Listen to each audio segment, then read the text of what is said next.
नमस्कार, आमने सामने न्यूज में आपका स्वागत है। मैं हूं फैयाज हुसैन।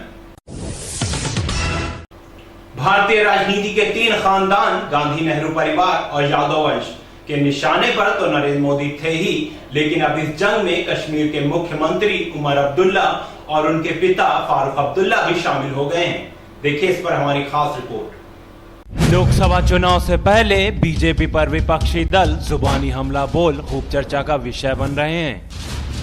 मोदी बनाम गांधी नेहरू परिवार, मोदी बनाम अब्दुल्ला खानदान और मोदी बनाम यादव वंश। जी हां, तीन खानदान, 6 चेहरे और बीच में मोदी। बौखलाए हुए चूहों की तरह दौड़ रहे हैं। मुझे मालूम था कि चुनाव के 1-2 दिन पहले इनके झूठों का सिलसिला दोहराया जाएगा। मेरे खानदान को, न इस रियासत को आपके जैसे सेक्युलरिज्म की सर्टिफिकेट की जरूरत है। खुदा ना खास्ता जिस दिन मुझे आपसे या मेरे लोगों को आपसे सेक्युलरिज्म का सर्टिफिकेट मिला, तो मुझे लगता है मुझे जो है सियासत से जो है इस्तीफा दे देना चाहिए। उन्होंने ये कहा कि माँ बेटे ने और बाप बेटे ने प्रदेश और देश बर्बाद कर दिया है। जहां तक हमारा मानना है कि उत्तर प्रदेश को आगे बढ़ाने का काम किया है, और जब कभी भी सांप्रदायिक ताकतें आई हैं तो नेताजी ने और समाजवादी पार्टी ने उन्हें रोकने का काम किया है। मोदी पर गांधी परिवार का अब तक का सबसे बड़ा हमला। राहुल गांधी ने मोदी पर अडानी को 35,000 करोड़ की छूट देने का आरोप लगाया। पंजाब की रैली में राहुल गांधी ने कहा, मोदी ने किसानों की जमीन उद्योगपतियों को दे दी, जिसके चलते गरीब किसान मजदूरी करने के लिए मजबूर हो गए। 26,000 करोड़ रुपए बिजली की छूट इन्होंने एक व्यक्ति को दी, एक उद्योगपति को 26,000 करोड़ रुपए का फायदा सिर्फ बिजली पे, 10,000 करोड़ रुपए सिर्फ जमीन पे, 35,000 करोड़ रुपए एक व्यक्ति को इन्होंने पकड़ा दिया। कहा ये लो अदानी जी, ये आपका है, मजे लो। जिसकी जमीन थी वो 45,000 एकड़ जो जिसकी जमीन थी, वो आज नारेगा में काम कर रहा है, मजदूरी कर रहा है, और पूछ रहा है अपने आप से, भैया ये क्या हुआ? ये तो मेरी जमीन थी, उपजाऊ जमीन थी, उठा के इसको दे दी, और मैं यहां पे मतलब मजदूरी कर रहा हूं 100 रुपए की। और फिर कहते हैं भैया गुजरात को चमका दिया मैंने। मोदी पर गांधी परिवार का दूसरा बड़ा हमला प्रियंका वाड्रा ने किया, जिन्होंने कहा बीजेपी बौखलाए चूहे की तरह दौड़ लगा रही है। बौखलाए हुए चूहों की तरह दौड़ रहे हैं। मुझे मालूम था कि चुनाव के 1-2 दिन पहले इनके झूठों का सिलसिला दोहराया जाएगा। इसमें कुछ नया नहीं है, और इनको करने दीजिए। जितना करेंगे उतना, जितना करना चाहें करें। मैं इनसे नहीं डरती हूँ, मैं किसी से नहीं डरती हूँ, और मैं इनकी विनाशक और नकारात्मक और शर्मनाक राजनीति के खिलाफ बोलती रहूंगी, मैं चुप नहीं होंगी। मोदी पर गांधी परिवार का तीसरा बड़ा हमला सोनिया गांधी का था। सभा को संबोधित करते हुए सोनिया ने कहा, भाजपा के मुख्य प्रचारक गुजरात के नाम पर देश में एक मॉडल भेज रहे हैं। वह है श्री नरेंद्र मोदी के मॉडल।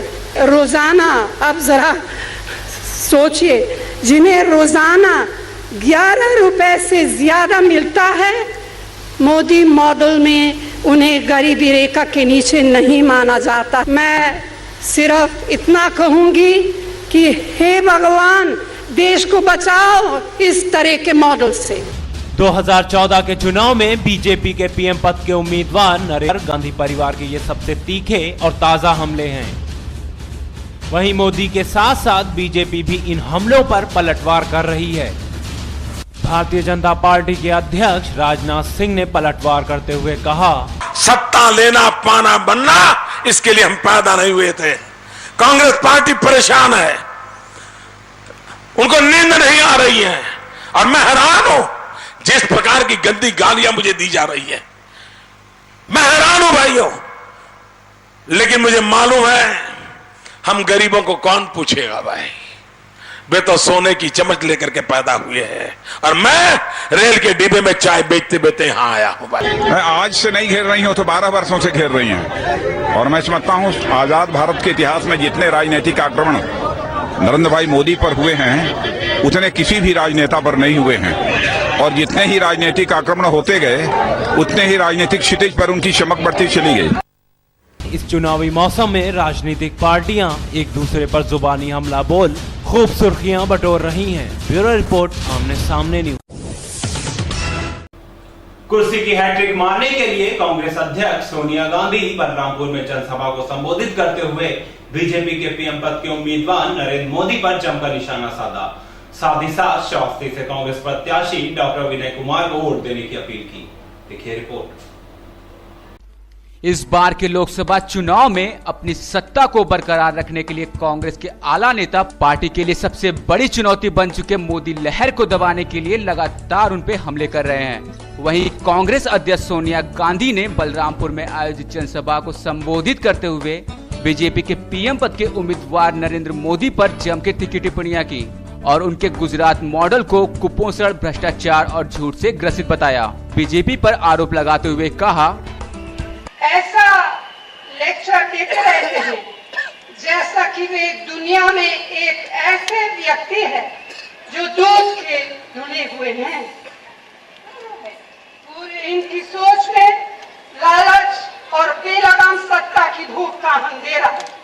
ये लोग समाज में जात पात के आधार पर, धर्म और संप्रदाय के नाम पर नफरत फैलाते हैं, आपसे आपस में लोगों को लड़ाते हैं, हमारे सेक्युलर मूल्यों को नष्ट करते हैं। उत्तर प्रदेश में काफी समय से कांग्रेस की सरकार नहीं है, फिर भी हमने बिना भेदभाव यहाँ के विकास के लिए भरपूर सहायता दी है। पैसे की कोई कमी नहीं होने दी। सभा में उपस्थित लोगों से कहा, हम जनता के साथ हैं और आप सभी श्रावस्ती से कांग्रेस प्रत्याशी डॉक्टर विनय कुमार पांडे को विजयी बनाकर कांग्रेस को मजबूत करें। ब्यूरो रिपोर्ट, आमने सामने न्यूज, बलरामपुर। उत्तर प्रदेश के मुख्यमंत्री अखिलेश यादव ने भदोई में जनसभा को संबोधित करते हुए विपक्षी दलों पर निशाना साधते हुए चुटकी दी। साथ ही साथ बीजेपी के पीएम पद के उम्मीदवार नरेंद्र मोदी पर सीधा हमला बोलते हुए कहा, मोदी का मतलब मॉडल ऑफ डिवाइडिंग इंडिया है। देखिए रिपोर्ट। लोकसभा चुनाव के आखिरी 2 चरणों 7 और 12 अप्रैल को कई क्षेत्रों में मतदान होना बाकी है। आखिरी 2 चरणों के इस महायुद्ध में अपना परचम लहराने के लिए सभी पार्टियों के नेता उन क्षेत्रों में सभा को संबोधित करने पहुंच रहे हैं। तो वहीं उत्तर प्रदेश के मुख्यमंत्री अखिलेश यादव भदोई लोकसभा क्षेत्र के सीआरडी गांव में सभा को संबोधित करने पहुंचे, जहां उन्होंने काफी आक्रामक रूप में बीजेपी के गुजरात मॉडल पर हमला बोलते हुए कहा, आज तक जनता नहीं समझ पाई गुजरात मॉडल है क्या, और ये गुजरात मॉडल जिन्होंने बनाया ये भाई आरएसएस के लोग हैं, विश्व हिंदू परिषद के लोग हैं, बजरंग दल के लोग हैं, इन्होंने बनाया गुजरात मॉडल। और यही गुजरात मॉडल वाले बोल रहे हैं बनेगी मोदी सरकार। तो आप याद रखना साथियों, मोदी का मतलब समझ लेना। अगर ये गुजरात मॉडल है और अगर आरएसएस, विश्व हिंदू परिषद, बजरंग दल ने बनाया है, तो जो मोदी सरकार बनाना चाहते हैं तो मोदी का मतलब समझ लेना, ये मॉडल ऑफ डिवाइडिंग इंडिया है, ये हमें बांटने वाला मॉडल है। साथ ही उन्होंने बसपा सुप्रीमो मायावती को उत्तर प्रदेश में बिजली की समस्या का जिम्मेदार ठहराया और कहा, वो क्यों संकट है, वो हमारी जो फुआ है जिनकी 5 साल सरकार रही उनकी वजह से संकट है।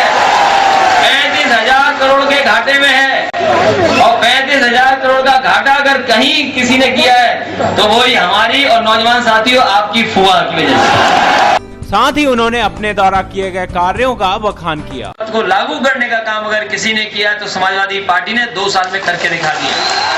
जहां हमने विद्याधन दिया, बेरोजगारी भत्ता दिया, 10वां पास बेटियां जो अल्पसंख्यक की हैं, मुसलमान भाइयों की, उनको आगे पढ़ाई के लिए मदद की है। और इस सभा में उपस्थित लोगों से भदोई से सपा प्रत्याशी को वोट देने की अपील की। ब्यूरो रिपोर्ट, आमने सामने न्यूज, भदोई। आप पार्टी सुप्रीमो अरविंद केजरीवाल अमेठी से आप प्रत्याशी कुमार विश्वास का समर्थन करने पहुंचे। रोड शो के दौरान उन्होंने स्मृति ईरानी और राहुल गांधी पर जमकर तीखी टिप्पणियां व्यक्त की। देखिए रिपोर्ट। लोकसभा चुनाव के इस दौर में आप पार्टी के सुप्रीमो अरविंद केजरीवाल ने पिछले दिनों बनारस में विरोधी पार्टियों के समर्थकों की आलोचना झेलने के बावजूद अपनी पार्टी का चुनाव प्रचार जमकर किया।